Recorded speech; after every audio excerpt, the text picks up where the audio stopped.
Con las premisas de salvaguardar la dignidad y el derecho de los indios, el 27 de diciembre de 1512 fueron aprobadas las leyes de Burgos, y en ellas se marcaba que los indios debían vivir en pueblos, en casas que debían ser construidas para ellos, y debían ser instruidos en la fe católica. Asimismo, se tendría que enseñarles a leer. Otros sí, dicen las leyes de Burgos, ordenamos y mandamos que cada uno que tuviere 50 indios o desde arriba encomendados sean obligados de hacer mostrar un muchacho el que más hábil de ellos le pareciere a leer y a escribir. A pesar de ello, la esclavitud de indígenas se produjo ocasionalmente, siendo autorizada para esclavizar a aquellos que traicionaban las paces concertadas, causaban algún tipo de asalto violento o practicaban el canibalismo. Y al amparo de esta autorización se produjeron abusos. En el verano de 1516, las autoridades de la Española alentaron el envío de una flotilla a la isla conocida como Trinidad, desde que Colón la visitó en 1498. El propósito era buscar caribes para capturarlos y esclavizarlos. Con objeto de evitar estas veleidades, Carlos I ordenaría que el capitán o cabo de descubrimiento no salte en tierra sino con acuerdo de los oficiales reales y sacerdotes. Y esa circunstancia quedó inscrita y se encuentra en la recopilación de leyes de Indias. Los motivos para esclavizar tenían su justificación para algunos. Así, Pedro Mártir de Anglería, en una carta de 1525 al arzobispo de Cosenza, refiere: el derecho natural y el canónico mandan que todo el linaje humano sea libre, mas el derecho romano admite una distinción y el uso contrario ha quedado establecido. Una larga experiencia, en efecto, ha demostrado la necesidad de que sean esclavos y no libres aquellos que por naturaleza son propensos a vicios abominables y que, faltos de guías y tutores, vuelven a sus errores impúdicos. Hemos llamado a nuestro Consejo de Indias a los bicolores frailes dominicos y a los descalzos franciscanos que han residido largo tiempo en aquellos países y les hemos preguntado su madura opinión sobre este extremo.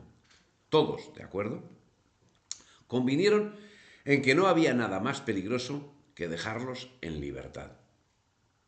En base a estos asaltos, se llevaron así acciones encaminadas a la captura de indios para someterlos a esclavitud. Nuevamente, Fernández de Oviedo nos señala el cómo y el porqué de esas incursiones.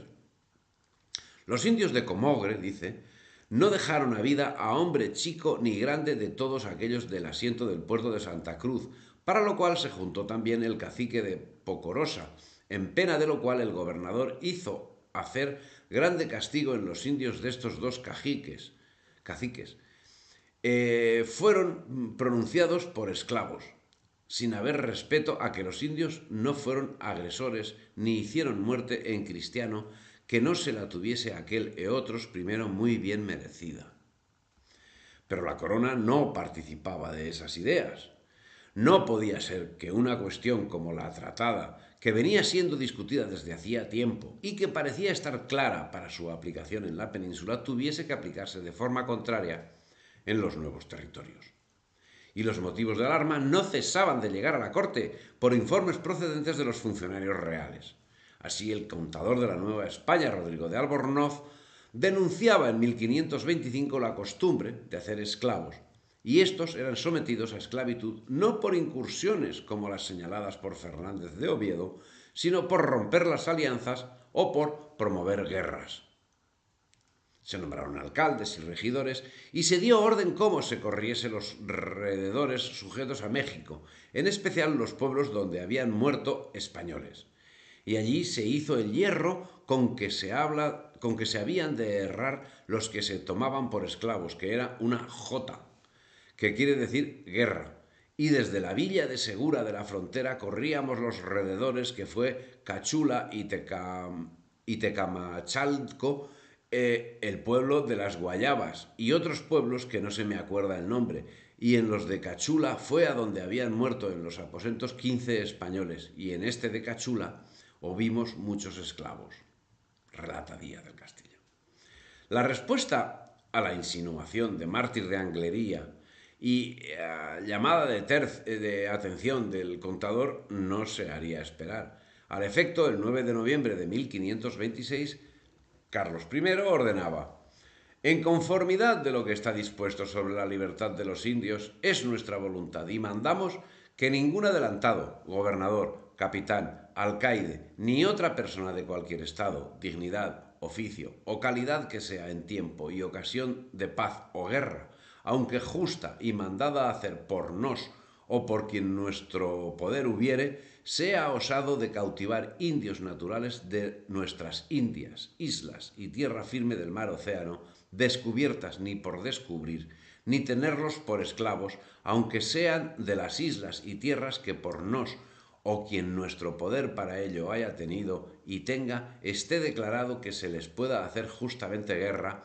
o los matar, prender o cautivar. A la proclamación de estas leyes iba anexa la persecución de aquellos que las transgredían, apoyada la misma por la acción decidida de la Iglesia, que no dudaba en denunciar los casos que, a pesar de lo ordenado, se producían. Y no por ello la corona hacía dejación de funciones, ya que promovió los elementos de control que, como los visitadores, procurarían la fiel aplicación de lo ordenado. En esta línea, en 1530, una ordenanza real prohibió también aplicar la esclavitud aún en casos de canibalismo. No fueron bien vistas estas leyes por parte de quienes habían adoptado la esclavitud del otro como derecho de conquista, en cuya defensa arguían que si los conquistadores no encontraban provecho esclavizando a quienes habían vencido en buena lid, sencillamente los matarían en adelante, y además no se producirían nuevas incorporaciones de españoles dispuestos a la conquista. Estas dudas darían lugar a que la aplicación de la ley sufriese vaivenes, dando lugar a que en 1534 fuese autorizada nuevamente la esclavitud por motivos de guerra justa. La Iglesia no permanecía ajena a estas discusiones. Así, el Papa Paulo III, recogiendo las estipulaciones marcadas por los reyes católicos y por Carlos I, el 2 de julio de 1537 emitió la bula Sublimis Deus, en la que se determinaba prohibir estrictamente a todos y a cada uno, de la dignidad, estado y grado y excelencia que sean, reducir a dichos indios a cualquier forma de esclavitud o privarles de sus bienes bajo pena de excomunión automática, en la que incurrían ipso facto y de la que no se verían absueltos sino por nos o por el romano pontífice entonces existente. Era una iniciativa que venía en apoyo de la actuación marcada por la reina Isabel. Vaivenes en la actuación que fueron esporádicos y de breve duración. Vaivenes que acabaron consolidando la idea de la corona, que no dudó en aplicar las leyes. El primero fue el mismo Cristóbal Colón, y en 1539 pasaría a su juicio de residencia Hernán Cortés, que también esclavizó y marcó con hierro a aquellos que le plantearon guerra y fueron vencidos. De esclavitud de indios fue acusado.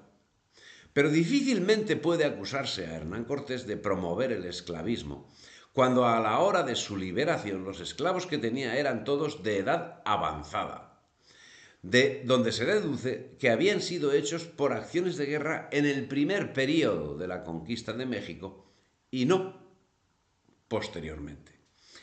Este juicio es refrendado por Bernal Díaz del Castillo, quien afirma que Cortés había hecho esclavos en los pueblos que habían muerto españoles y se habían quitado de la obediencia que habían dado a nuestro rey y señor. En su largo discurso, Bernal Díaz del Castillo dice más cosas, en las que señala la corrupción que se instauró en el virreinato durante el tiempo que estuvo ausente Hernán Cortés.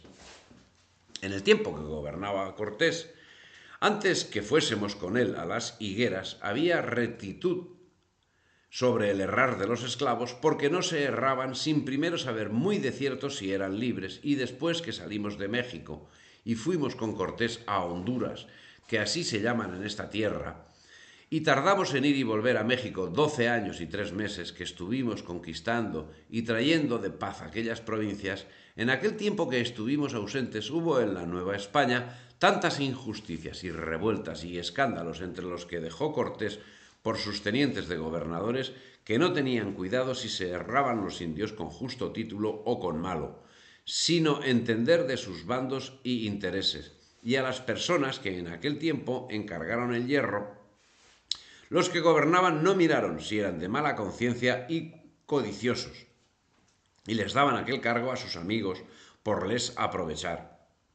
Echaban el hierro a muchos indios libres sin ser esclavos, y demás de esto, hubo otras maldades entre los caciques que daban tributo a sus encomenderos, que tomaban de sus pueblos indios y indias, muchachos pobres y huérfanos, y los daban por esclavos. Evidentemente la corrupción se hizo manifiesta, a falta de un control estricto como el que marcaba Hernán Cortés. Tanto los subordinados como los caciques se aprovecharon de la situación contraviniendo las órdenes establecidas.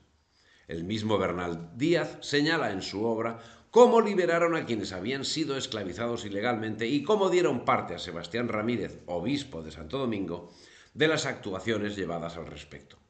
Y contrariamente a lo que hace Bartolomé de las Casas en la novela que pretende dar como verdadera, Bernal Díaz sí da citas concretas, sí señala culpables.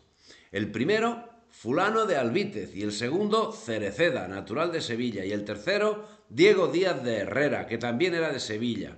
Y estos tres fueron principio de echar a perder aquella provincia. Eso dice.